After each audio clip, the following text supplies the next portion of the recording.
नमस्कार भाइयों। आज का हमारा साइंस के सेगमेंट में टॉपिक है अनुवांशिकी या जेनेटिक्स। क्या होता है? देखिए, अनुवांशिकी जो हमारी जीन में लिखा हुआ होता है, जीन क्या होता है?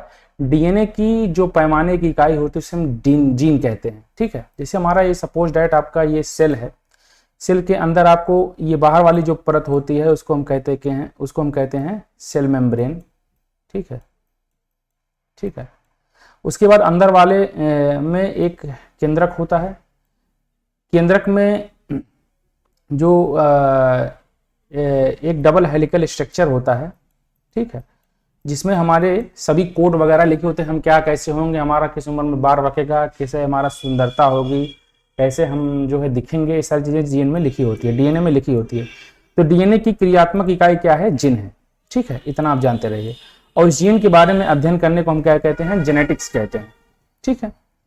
अब आपको पता होगा कि जब मैंने कल की कक्षा में आपको पढ़ाया था तो मैंने क्रोमोसोम्स बताया था और ऑटोसोम्स बताए थे। तो होता क्या है देख लेते हैं। देखिए, हमारे जब स्पर्म होता है, जो पुरुष के अंदर स्पर्म होता है और मादा के अंदर जो होता है ओवम होता है, जो फ्लोपियन ट्यूब में एक स्थान पे आके रुकता है। ठीक है, तो यहाँ स्पर्म जो है इसमें हमारा 23 जोड़ी जो होता है स्पर्म होता है, अंदर होता है। और 23 जोड़ी जो होता है माता के अंदर, जो हमारी मादा हैं उनके अंदर भी 23 जोड़ी जो होता है गुणसूत्र पाया जाता है इनके ओवम में। ठीक है, इसमें 22 जो होता है ऑटोसोम्स होता है और एक जो होता है वो क्रोमोसोम्स होता है। इसी प्रकार इसमें भी 22 ऑटोसोम्स होते हैं और एक क्रोमोसोम्स होता है। अब पुरुष के लिए जो होता है ये वाई क्रोमोसोम होना जरूरी है। ठीक है, ठीक है। तो वाई क्रोमोसोम पुरुष के लिए होना जरूरी है और एक्स क्रोमोसोम होता है महिलाओं के लिए जरूरी होता है। तो जिस मादा के अंदर एक्स एक्स होता है या जो बच्चे के अंदर एक्स एक्स जब जाइगोट डेवलपमेंट होता है और एक्स एक्स बनते हैं तो उसको हम कहते हैं बेटी हुई है, और जब एक्स वाई बनता है तो उसको हम क्या कहते हैं? बेटा हुआ है। ठीक है, तो ये पॉसिबिलिटी होती है। तो वाई जिसको बेटी बेटी सिर्फ हो रही होती है, बेटा नहीं होता है, तो इसका मतलब ये है कि उस पुरुष के अंदर ये कमियां हैं कि वो बेटा नहीं पैदा कर पा रहा है। ठीक है, उसमें महिला की कोई गलती नहीं होती। ठीक है, उसके अंदर ये होता है कि वो सभी अपने जो क्रोमोसोम में जो सभी अपना क्रोमोसोम का वो कण जो है दे रहा है उसमें एक्स एक्स ही दे रहा है। ठीक है, तो ये चीज आप जानते रहिए। इसी को हम अनुवांशिकी कहते हैं। अनुवांशिकी में सारी चीजें लिखी होती है, जैसे हम दिखेंगे क्या कैसे होगा। अब तो जो नई टेक्नोलॉजी आ गई है विज्ञान और प्रौद्योगिकी के क्षेत्र में, हमारे जीन में अगर कोई कमियां हैं तो जीन एडिटिंग के माध्यम से हम जो है उस कमियों को भी दूर कर सकते हैं। ठीक है, तो ये तो साइंस एंड टेक का मैटर है। अभी आप फिलहाल अनुवांशिकी ही जानिए। ठीक है, तो इसमें लिखा है 22 नंबर का क्वेश्चन है, एक अनिश्चित मानव अंडे में सामान्यतः क्या होता है?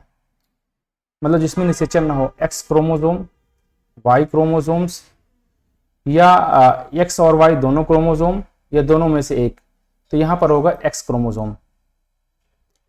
सामान्यतः अनिश्चित मानव अंडे में मतलब उसमें महिला पुरुष से कोई मतलब नहीं है, एक्स क्रोमोसोम होते हैं। एक्स का मतलब होता है मादा।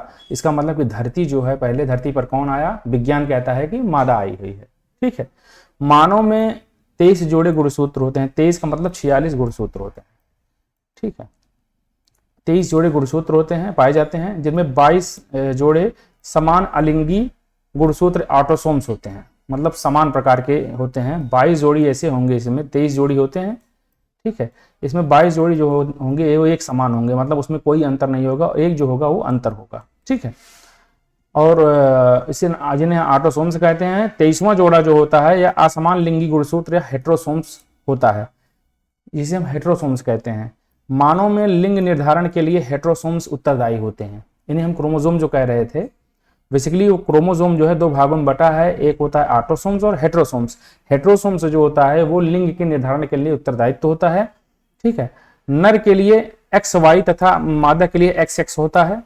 स्त्रियों में अर्धसूत्री विभाजन द्वारा दो आगुणित युग्मक, जिसे हम जाइगोट कहते हैं, एक्स एक्स बनता है। ठीक है, तो स्त्री के लिए एक्स एक्स बनता है और मादा युग्मक अंडाशयों में बनते हैं। ये शुक्राणु की तुलना में काफी बड़े और लगभग गोल और पुच्छ रहित होते हैं।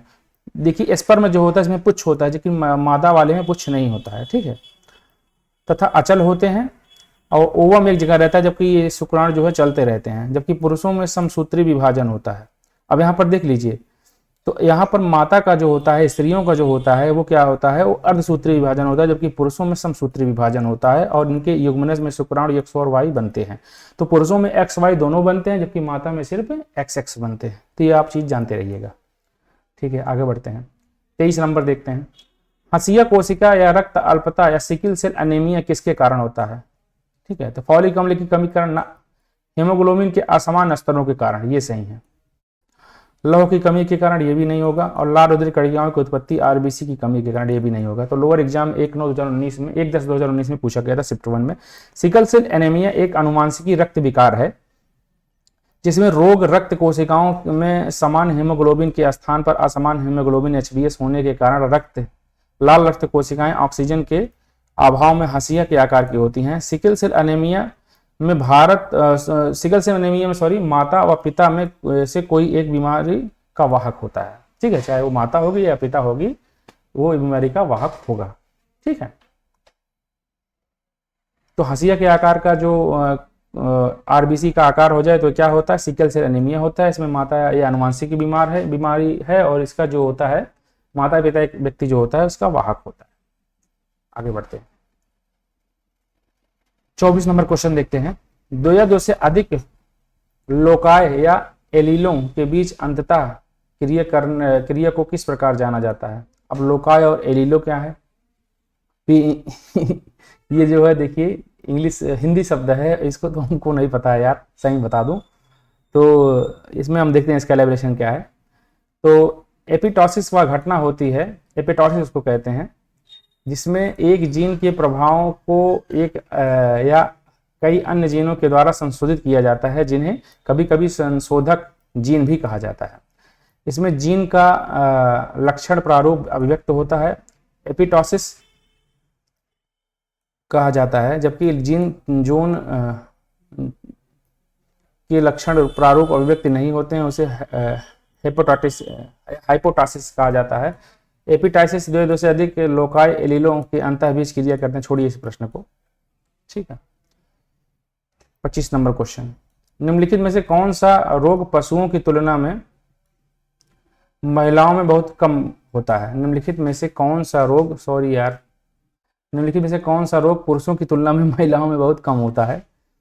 तो यहाँ पर देखिए वर्णांधता होगा, कलर ब्लाइंडनेस। ठीक है, देखिए आज ऐसा है कि मेरी तबीयत सही नहीं है, इसलिए जो है बीसम भी लगा है, हमको कमजोर हो रहा है मेरा।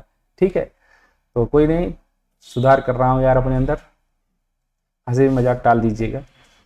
तो वर्णांधता रोग में रोगी को लाल एवं हरा रंग पहचानने की क्षमता नहीं होती है। जो वर्णांधता से पीड़ित होते हैं उनके अंदर लाल और हरे रंग की जो होती है वो नहीं पहचान पाते कौन सा लाल है कौन सा जो है हरा। इस रोग में मुख्य रूप से पुरुष प्रभावित होता है और स्त्रियों में यह तभी होता है जब इनके दोनों गुणसूत्रों XX प्रभावित होते हैं, और इस रोग की वाहक स्त्रियां ही होती हैं। तो कलर ब्लाइंडनेस जो होती है इसका वाहक स्त्रियां होती हैं, पुरुष तो कभी नहीं होते हैं। सबसे पहली चीज। दूसरी चीज ये होती है कि इसमें लाल हरे का आप जो है अंतर नहीं कर पाते हैं और स्त्रियां इसका वाहक होती हैं। ठीक है, निकट दृष्टि के दोष क्या है? जो दिखाई दे वही दोष है, मतलब निकट की वस्तुएं दिखाई देती हैं और दूर की वस्तुएं हमें दिखाई नहीं देती हैं। ठीक है, तो दूर की वस्तुओं के लिए क्या होता है? अवतल लेंस लगाया जाता है, तो इसके लिए इसके निस्तारण के लिए क्या लगेगा? अवतल लेंस। निकट के लिए निकट दृष्टि दोष है तो उसे अवतल लेंस लगेगा। किडनी की पथरी जो होती है कैल्शियम ऑक्सलेट की बनी होती है। ब्रेन में ट्यूमर होता है, आपको पता ही है। इसका पता लगाने के लिए किस यंत्र का प्रयोग किया जाता है? कमेंट में बताइएगा। ये देखिए डैश क्रोमोसोम टर्नर सिंड्रोम को प्रभावित करता है, तो यहाँ होगा 45। टर्नर सिंड्रोम एक अनुवांशिक रोग विकार है जो लड़कियों के विकास को प्रभावित करता है। यह रोग अर्धसूत्री विभाजन, आपको पता हो कि मैंने पहले ही बताया था कि महिलाओं के जो ओवम होता है वो अर्धसूत्री विभाजन होता है, जबकि पुरुषों का समसूत्री विभाजन होता है। इस अर्धसूत्री का मतलब क्या होता है? इसमें 23 जोड़ी गुणसूत्र का विभाजन होता है। मतलब अर्धसूत्री का मतलब होता है आधे आधे पे विभाजित होगा। ठीक है, 12 जैसे 23 इनका तो 23 इनका। ठीक है, 46 गुणसूत्र होते हैं। जबकि पुरुषों का क्या होता है? समसूत्री विभाजन, मतलब समान प्रकार से विभाजन होगा। 23 रहेगा तो आगे भी ये 23 बनेगा, फिर आगे 23 बनेगा, फिर आगे भी 23 बनेगा, जबकि आधे आधे में बढ़ता है। अर्धसूत्री विभाजन है। तो महिलाओं के अंदर अर्धसूत्री विभाजन, जबकि पुरुषों के अंदर समसूत्री विभाजन होता है। विभाजन में अनियमितता होने के कारण एक ऐसे अंडे का निर्माण होता है जिनमें एक एक्स गुणसूत्र नहीं होता है। यह मुख्यतः महिलाओं में होने वाली बीमारी है और इस प्रकार जब अंडा सामान्य शुक्राणु से निषेचित होता है तो बनने वाला जायगोट में लिंग गुणसूत्रों की संख्या एक कम या 45 जो गुणसूत्र हो जाते हैं और 45 क्रोमोसोम टर्नर सिंड्रोम को प्रभावित करते हैं। जिनमें 45 क्रोमोसोम्स होते हैं उनको क्या है, तो टर्नर सिंड्रोम उनको कहते हैं। तो ये इतना था अनुवांशिकी को लेकर के जो समस्याएं थी वो आपको सामने दिखाया मैंने, बताया आपको कि जिन क्या होते हैं, क्रोमोसोम्स क्या होते हैं, ऑटोसोम्स क्या होते हैं, हेट्रोसोम्स क्या होते हैं। ठीक है, आई होप ये चीज़ समझ में आ गई होगी। कोई भी क्वेरीज होगी, दिक्कत होगी तो आपको बताइए, हम बताने का प्रयास करिएगा, हम उसको समझाएंगे। अगला टॉपिक हमारा चल रहा है जंतु जगत या एनिमल किंगडम। ठीक है, निम्नलिखित में से कौन सा सबसे बुद्धिमान स्तनधारी है? चूहा, व्हेल, हाथी या डॉल्फिन? तो dolphin is the right answer होगा। डॉल्फिन सबसे बुद्धिमान स्तनधारी है। इसका वैज्ञानिक नाम प्लेटिनिस्टा गैंगेटिका है। ये नेपाल, भारत और बांग्लादेश की गंगा, ब्रह्मपुत्र और कर्णकुली, सांगू नदी प्रणालियों में रहती है। सबसे ज़्यादा डॉल्फिन, अभी जो डॉल्फिन गणना हुई थी गुजरात में, वो आपका उत्तर प्रदेश में, उसके बाद आपका वेस्ट बंगाल में। ठीक है, गंगा बिहार में, फिर वेस्ट बंगाल में है। 3 नंबर पे है वेस्ट बंगाल। ठीक है, दूसरे नंबर पे बिहार है। तो गंगा डॉल्फिन केवल मीठे ताजे जल में रहती है या वास्तविक में दृष्टिहीन होती हैं। इसे IUCN की रेड लिस्ट में संकटग्रस्त इंडेंजर्ड स्पीसीज में रखा गया है। ध्यातव्य है कि 5 अक्टूबर को भारतीय डॉल्फिन दिवस के रूप में मनाया जाता है। 2009 में के दिन गंगा डॉल्फिन को राष्ट्रीय जलीय जीव घोषित किया गया था। ठीक है, डॉल्फिन प्रजनन केंद्र जो है बिहार में है। कुछ जानवर बच्चों को जन्म देते हैं और कुछ अंडे देते हैं जो बाद में बच्चे के रूप लेते हैं। बच्चे के रूप में जन्म लेने वाले जानवरों को किस नाम से जाना जाता है? तो यहां पर होगा जरायुज या वाइपीरस जानवर। कुछ जानवर बच्चों को जन्म देते हैं जिन्हें जरायुज कहा जाता है, जैसे मनुष्य, चमगादड़, खरगोश और घोड़ा। मनुष्य भी एक जानवर है, आप जान लीजिएगा। जबकि कुछ जंतु ऐसे हैं जो अंडे को जन्म देते हैं, अंडे के माध्यम से बच्चे जन्म देते हैं, उन्हें हम अंडज कहते हैं, जैसे शुतुरमुर्ग और सांप। 29 नंबर क्वेश्चन देखते हैं। निम्नलिखित में से कौन सा गुण स्तनधारियों की विशेषता नहीं है? ये गर्म रक्त वाले होते हैं, ये तो विशेषता है। इसमें त्रिकक्षी हृदय पाया जाता है, ये भी होता है। त्रिकक्षी होते हैं, 4 कक्षी भी होते हैं। ठीक है, इनकी त्वचा में बालों के स्थान पर पसीने और तेल की ग्रंथियां पाई जाती हैं, ये भी ठीक है।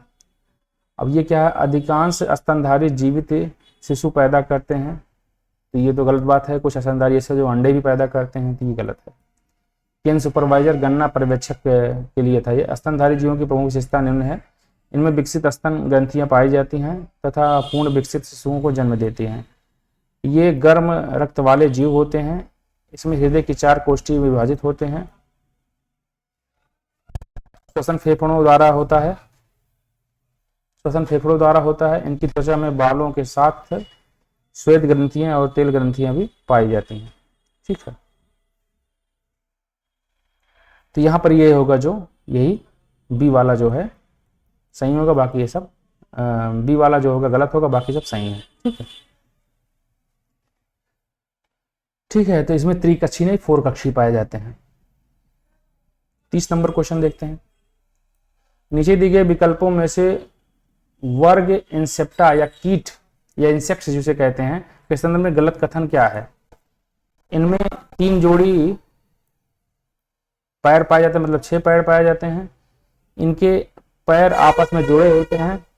इनके प्रत्येक शरीर खंड में 1 जोड़ी पैर होते हैं और इनके वक्षीय खंडों में पैर विद्यमान रहते हैं। देखते हैं, लोअर एग्जाम 1/9/2019 फर्स्ट शिफ्ट में पूछा गया है। सी नंबर आंसर होगा इसमें। इनके प्रत्येक शरीर खंड में 1 जोड़ी पैर होते हैं। आर्थ्रोपोडा प्राणी जगत का सबसे बड़ा संघ होता है। इसके अंतर्गत वर्ग इंसेक्ट या कीट आते हैं। मानव शरीर में काइटिन युक्त वाह्य कंकाल से ढका रहता है। तो इंसेक्ट जो होते हैं काइटिन के, उनका वाह्य कंकाल ढका रहता है।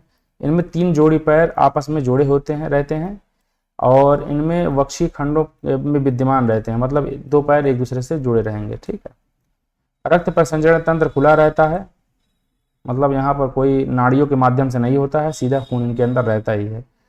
एपिस मधुमक्खी, बॉम्बिस रेशम कीट और लेसिफेरा लेक्टा या लाख कीट और एडीज मच्छर जो होते हैं इस प्राणी प्रजाति के अंतर्गत आते रहते हैं। ठीक है, 31 नंबर क्वेश्चन देखते हैं। स्पंज गुहा किस जंतु की विशिष्ट लक्षण है? स्पंज गुहा किस जंतु संघ के जो है वो विशिष्ट लक्षण है? स्पंज गुहा का मतलब होता है कि गुहा स्पंज के रूप में हो, ठीक है, दबाया जाए फिर अपने स्थान पर आ जाए। तो प्रोटोजोआ, पेरीफेरा, निडेरिया या हेलमेंथीज? तो पेरीफेरा या पोरीफेरा होता है।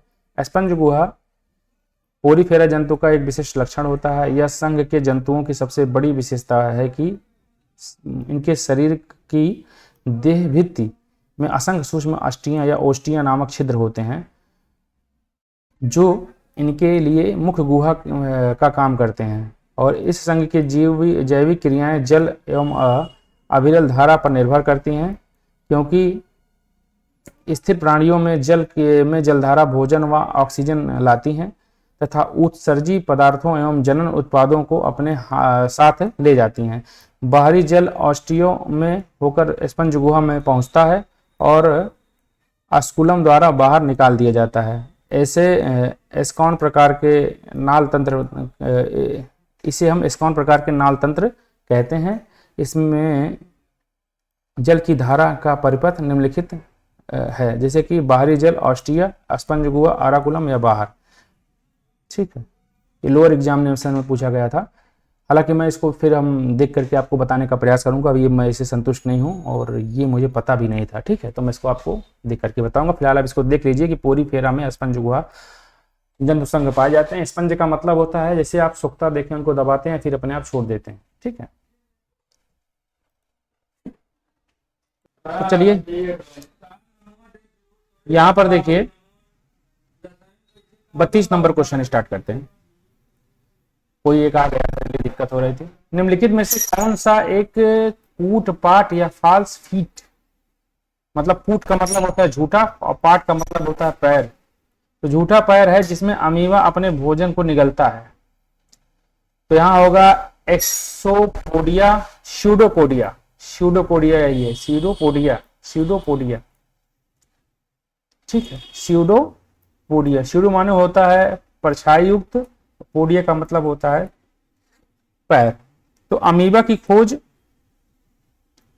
1755 में रसेल वॉन रोसेनहॉफ ने की थी।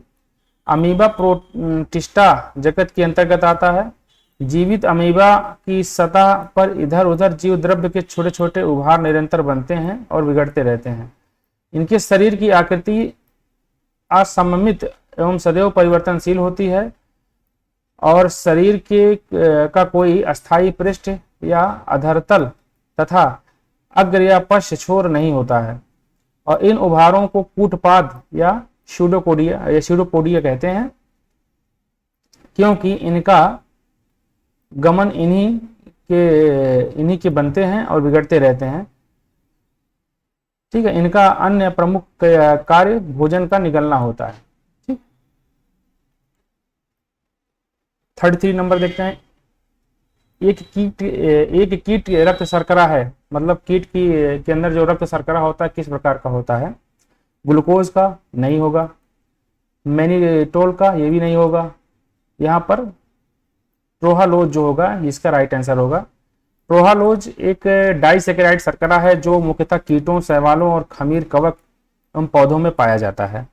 इनमें ट्रोहालोज बहुक्रियाशील भूमिका निभाते हैं, जैसे कि शुक्राणु की कोशिका भित्ति, ठीक है, एवं संरचनात्मक घटक के रूप में पौधों व कवक के विकास में नियामक एवं कार्बन स्रोत के रूप में कीटों में ऊर्जा के स्रोत के रूप में आदि पाया जाता है। तो आप इसको जानते रहिए, क्या होगा? ट्रोहालोज होगा। जो हमारे अंदर ग्लूकोज पाया जाता है, कवक के अंदर काइटिन पाया जाता है, कीटों के अंदर काइटिन वगैरह पाया जाता है।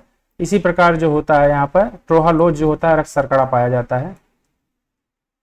ठीक है, अब मैं आपको बता दूं कीटों के अंदर जो काइटिन पाया जाता है वो ऊपर की कोशिका भित्ति होती है, जबकि ये रक्त शर्करा है। मतलब आपके अंदर जो शर्करा मतलब जो ताकत का वो है वो ट्रोहालोज है, ग्लूकोज है। जैसे कि मैं आपको बता दे रहा हूँ, थोड़ा हम समझाते हैं कि आपके अंदर जो एनर्जी का मुख्य स्रोत क्या है, ग्लूकोज होता है, आपसे एनर्जी मिलती है।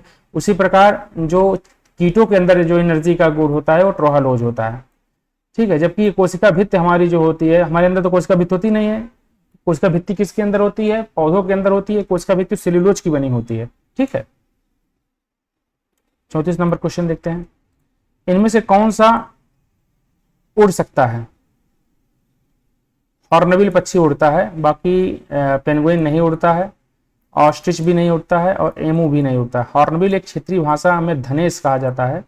धनेश की चोंच लंबी और नीचे की ओर घूमी होती है और अमूमन ऊपरी चोंच के ऊपर लंबा उभार होता है, जिसकी वजह से इसका अंग्रेजी में नाम हॉर्नबिल या हॉर्न मतलब सींग होता है, बिल का मतलब होता है चोंच, अर्थात सींग के आकार का चोंच किसका है, तो धनेश का है और यह उड़ने में सामर्थ्यवान होता है, ठीक है।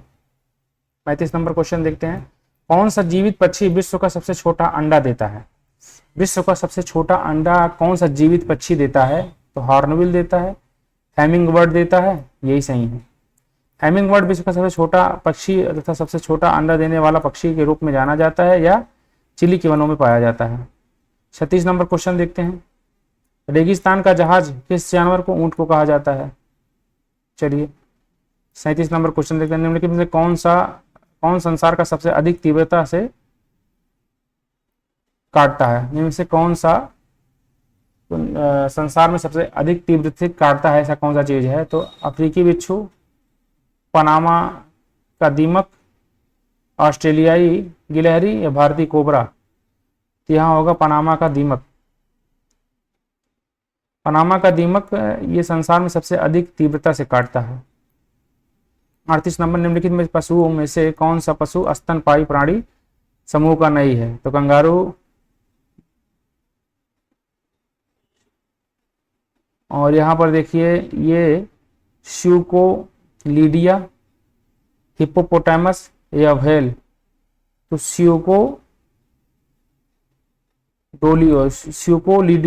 स्यूकोलोडियन, ठीक है। व्यायाम प्रशिक्षक में क्वेश्चन पूछा गया है। कंगारू, हिप्पोपोटामस, व्हेल स्तनपायी या स्तनधारी जीव हैं, जबकि स्यूकोलियोडोन एक मत्स्य वर्ग का प्राणी है और स्तनपायी प्राणी जगत का एक समूह है जो अपने नवजात को दूध पिलाते हैं और जो कि स्तन ग्रंथियों से निकलता है। यह कशेरुकी होते हैं तथा नियमित तापी होते हैं। कशेरुकी का मतलब उनकी रीढ़ की हड्डियां होती हैं इनके अंदर, ठीक है। 39 नंबर क्वेश्चन देखते हैं, एक ही समय दोनों तरफ सा कौन प्राणी देख सकता है? तो गिरगिट, छिपकली, सर्प या कछुआ? तो यहाँ होगा गिरगिट। गिरगिट सरीसृप परिवार की कैमोलियोनोरिडी का एक सदस्य है। गिरगिट पेड़ों पर रहने वाला छिपकलियों जैसी प्रजाति है जो प्रायः अपने शरीर को रंग बदलने की क्षमता युग्मित अंगुलिकाओं और अग्र दंतमाला और लंबी पतली तथा फैल सकने वाली जीभ के लिए जाना जाता है। गिरगिट एक समय में दोनों तरफ देख सकता है, ठीक है। 40 नंबर क्वेश्चन देखते हैं, केचुए का उत्सर्जी अंग है। केचुए का उत्सर्जी अंग क्या होता है जिससे वो चीजें बाहर निकालता है, उत्सर्जन करता है? तो क्या है? ज्वाला कोशिकाएं, निफ्रीडिया, गुर्दा या फेफड़े? तो यहाँ होगा निफ्रीडिया। केचुए का वैज्ञानिक नाम लुम्ब्रिसिना है। यह द्विलिंगी जंतु है और यह जो मिट्टी के अंदर स्वतंत्र रूप से जीवन व्यतीत करता है। केचुआ भूमि को सारंद्र करता है। इसे किसानों का मित्र कहा जाता है। केचुआ जोंक तथा नॉरिस के उत्सर्जी अंग को निफ्रोडिया कहते हैं। 41 नंबर क्वेश्चन देखते हैं, अधिकांश कीट किस प्रकार के श्वास लेते हैं? त्वचा के द्वारा, फड़ों के द्वारा, फेफड़ों के द्वारा या ट्रेकियों प्रणालियों के द्वारा? ट्रेकीय प्रणालियों के द्वारा करते हैं। अधिकांश कीट ट्रेकीय प्रणाली के द्वारा श्वास लेते हैं। कीटों में श्वसन अंगों की भारी विभिन्नताएं पाई जाती हैं। कीटों में फेफड़े नहीं होते हैं, वरन इसके स्थान पर गैसों के आदान प्रदान के लिए देह गुहा के रक्त में तैरती हुई श्वास नलिकाएं होती हैं, जिनसे ट्रेकिया कहते हैं। होता क्या है, कीटों के अंदर जो होते हैं रक्त, पहली बात तो नस होती नहीं इनके अंदर, खून वैसे भरे होते हैं, इसमें सांस लेने के लिए कुछ नलियां होती हैं, इसी के माध्यम से ये सांस लेते हैं, हम ट्रैकिया कहते हैं। ठीक है, मकड़ी में श्वसन अंग कौन सा होता है, जो मकड़ियां होती हैं तो बुक लंग्स होते हैं। मकड़ी आर्थ्रोपोडा संघ का प्राणी है। इसका पूरा शरीर सिरोवक्ष तथा उदर में बटा रहता है। मकड़ियों में श्वसन का प्रमुख श्वसन जो होता है बुक लंग्स के द्वारा होता है। 43 नंबर देखते हैं, वयस्क बिल्ली में कुल कितने दांत होते हैं। तो यहाँ पर देखिए, वयस्क बिल्ली में 30 दांत होते हैं, जबकि अवयस्क जो छोटी बिल्ली होती है में 26 दांत होते हैं। बिल्लियां मांसाहारी जीव होती हैं। ठीक है, तो कल हमारा जो होगा वो ह्यूमन शरीर होगा, तो उस पर हम हमारी जो है व्यापक पकड़ है। इसको मैंने कभी पढ़ा भी नहीं था, शुरू में बचपन में जब कक्षा 8-9 में था जिसको मैंने पढ़ा था, इसीलिए मुझे पढ़ने में और सब में दिक्कतें आ रही थी। आप इस चीज़ को महसूस भी किए होंगे, और मेरी तबीयत भी नहीं सही है, इसलिए बोलने में भी दिक्कत आ रही थी और विजन भी दिक्कत हो रहा था। ठीक है, क्योंकि मेरा प्लेटलेट लगभग 80,000 के नीचे है इस समय। ठीक है, तो मैं बहुत परेशान हूँ। तो जो भी क्वेरीज होगी आप बताइएगा, हम फिर अपना इसका सुधार करने का प्रयास करेंगे। कोई भी दिक्कत होगी तो आप बताइएगा। नमस्कार।